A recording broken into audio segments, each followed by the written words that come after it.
Welcome to CNN Money Switzerland. It is Tuesday, the 9th of June. I'm Ana Maria Montero with your headlines today. Kicking it off here in Bern at the headquarters for the State Secretariat of Economic Affairs. Now, they released their unemployment figures today for the month of May in Switzerland. And the bottom line is that these rose slightly from 3.3% to 3.4%. Now, this means that at the end of May, 156,000 people were registered as unemployed. Now, that is about 2,585 more than in the previous month, or 55,000 more compared with the same month last year. Now, I'm joined now by Boris Surcher. He is the head of SECO's Labor Directorate, and he's going to take us behind some of these numbers. Thank you so much for being with us today, Mr. Surcher. So tell me, just plainly, was this in line with what you were expecting, these figures out today? It's a bit better than we expected, actually. We thought that the increase may be larger. However, this slight increase means a quite massive increase because for seasonal effects, normally in May, we have a reduction of unemployment by 8, sometimes even 10,000 unemployed. So this is still a considerable increase in unemployment. And what does this overview tell us about the last 3 months in general? Well, when we think back what happened, we have generally a very flexible labor market with a high internal dynamic in this labor market. So what happened on the 16th of March? From one day to the next, nobody was hiring anymore. And so, in particular, the young persons, the young employed, but also foreigners who are more in flexible work relations, they stood in front of companies that didn't hire anymore. And so this is the main reason why the unemployment actually increased. So the influx of workers into the labor market was disrupted in a very harsh way, and this, of course, led to an increase of the unemployment. Then, of course, we had a very abrupt ending of the season, of the winter season, in all the sports resorts, tourism resorts, etc. So seasonal workers were laid off immediately, and you have a lot of people that have more flexible working arrangements that, of course, were fired immediately. What one shouldn't forget, however, is normally in Switzerland you have a period of notice of 1 month at least. So this is all going to translate into the labor market with a certain delay of, let's say, 1 to 3 months. So it comes a bit as a surprise right now that these figures didn't increase more than what we just said, 2,500, 2,600 unemployment at the moment. One main reason why the unemployment was able to be preserved is, of course, the short-time work arrangements. That was used on a massive scale, never seen before. We had more than 190,000 enterprises that asked for almost 1.8, 1.9 million employers short-time work. So am I hearing that without the scheme, then these numbers would have potentially been much higher? Of course, yes, of course. I mean, the authorities shut down parts of the economy. These people were immediately out of work, and of course that would have led to a massive increase in unemployment. And when will this partial unemployment, this short-time work, come to an end? Well, usually it's 12 months on 24 months. During 24 months, you can do short-time work for 12 months. And so now we took additional measures and additional improvements in the scheme, in the short-time work scheme.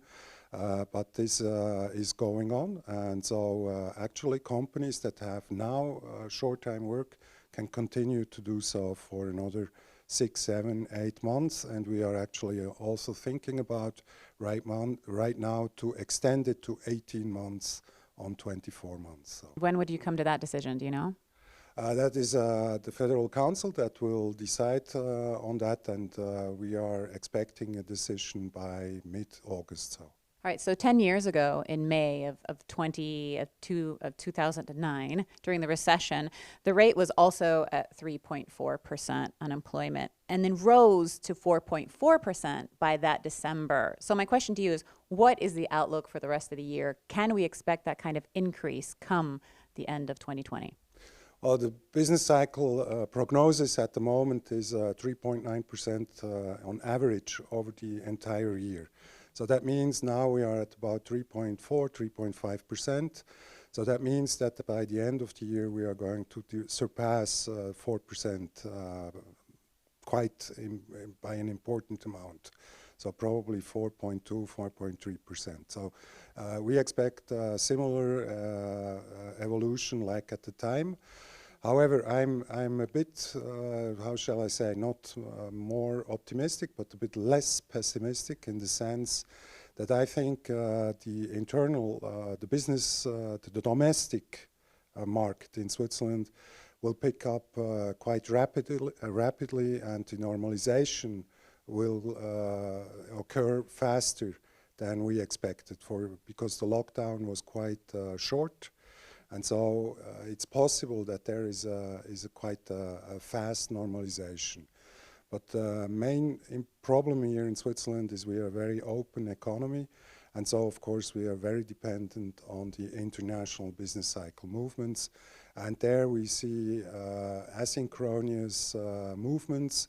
Not all countries are in the same phase of the fighting of the pandemic.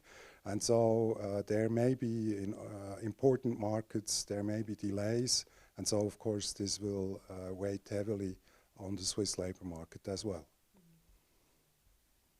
Now, if we look at the jobless figures in other countries, like the US, for example, there we've seen a surprising turnaround. So how much room is there for error in this Swiss outlook that we're talking about? Well, there's a lot of room for error, of course, because the short-term work is not foreseeable. It is very difficult to anticipate what companies are going to do now, whether they will leave the short-term scheme and whether they are going to or make layoffs or whether they are going to close down, going bankrupt.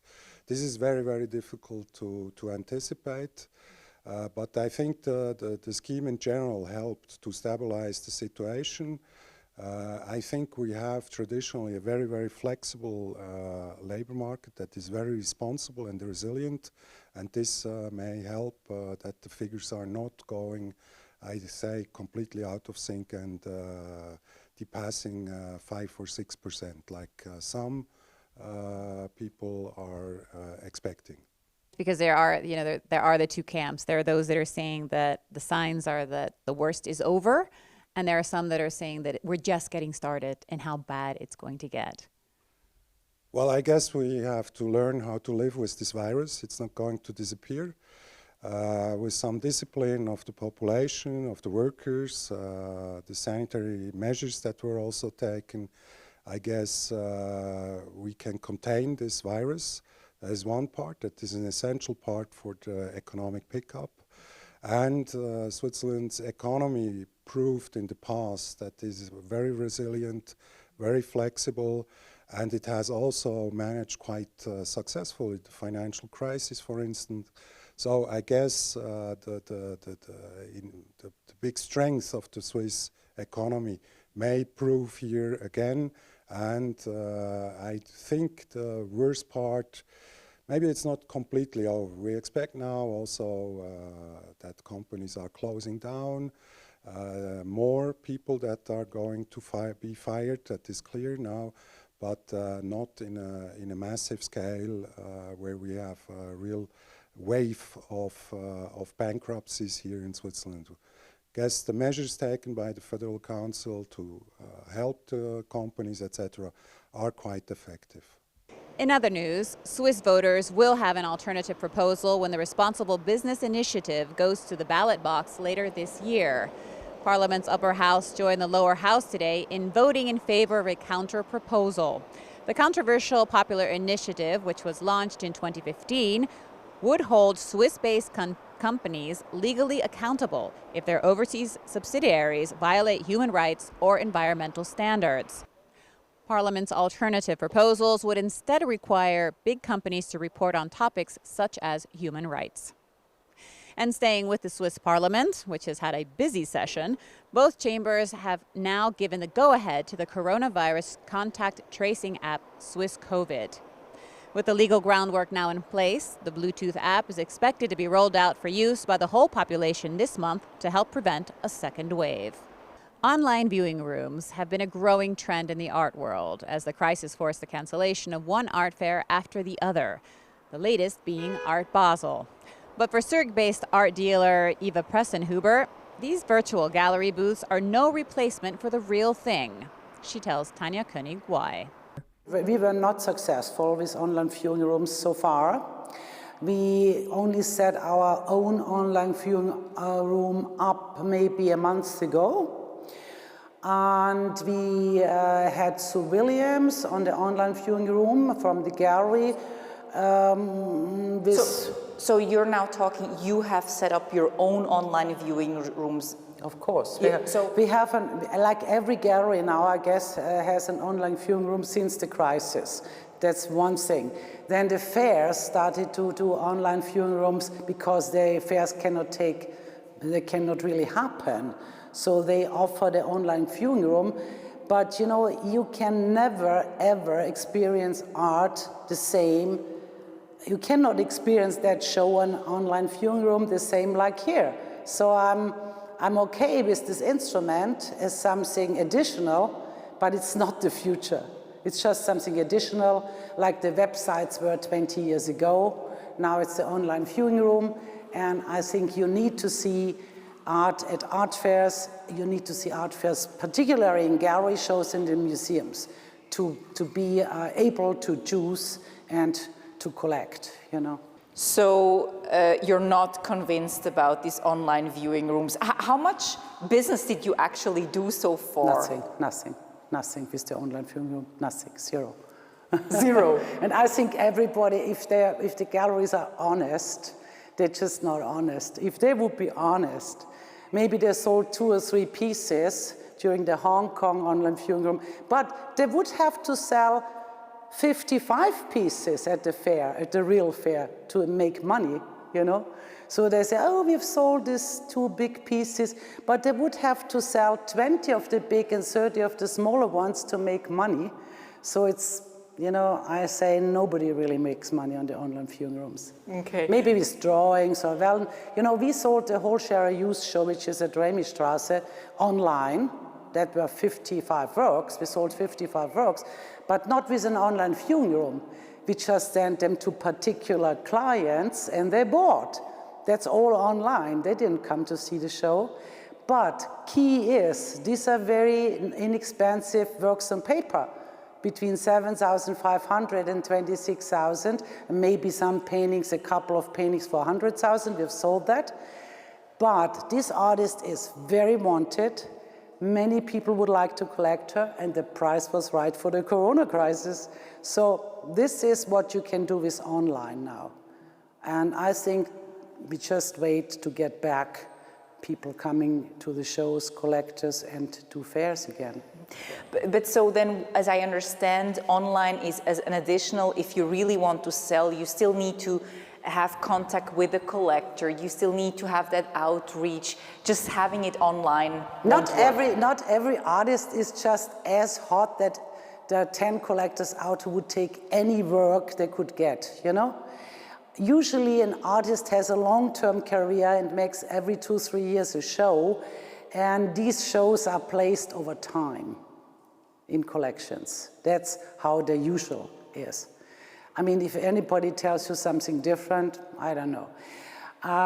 If you have 40 or 45 artists in your gallery, there are not 45 artists who are as hot all their lifetime that they are sold immediately at the opening. You know, this is impossible, and no gallery is existing like this. And lastly, before we go, you've probably noticed how difficult it is to speak with people and read their expressions when half their face is covered by a mask, especially for the hearing impaired. Lausanne's EPFL is looking to solve that issue by developing what they say is the first ever fully transparent surgical mask. The team behind these masks have so far raised 1 million Swiss francs to develop the manufacturing process and are aiming to bring them to market next year. And that is it for today. Thank you so much for joining us here on CNN Money Switzerland. You can always find all of our content, everything you've seen, on our website, cnnmoney.ch, and you can stay in touch with us via all of our social media platforms. Take care, and we'll see you next time.